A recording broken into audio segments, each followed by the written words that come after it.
Hey everyone, welcome back. In this video, I'll show you how to view form responses in Jotform in 2026. If you want to check submitted data, track leads, or review survey answers, this guide will help you do it step by step.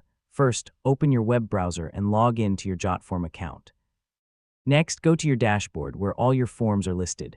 Now select the form that you want to check responses for. Next, click on the Submissions tab at the top of the form. Now you will see a list of all form responses submitted by users. Next, click on any individual submission to view full details. Now use filters or search options if you want to find specific responses or date ranges. Next, you can also download or export responses if you need a backup or report. Now switch between different views like table view, card view, or spreadsheet view if available. Finally, review and manage your responses regularly to keep your data organized and up to date. And that's it. You've successfully learned how to view form responses in Jotform.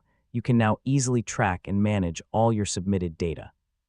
And don't forget to like, share, and subscribe for more helpful tutorials.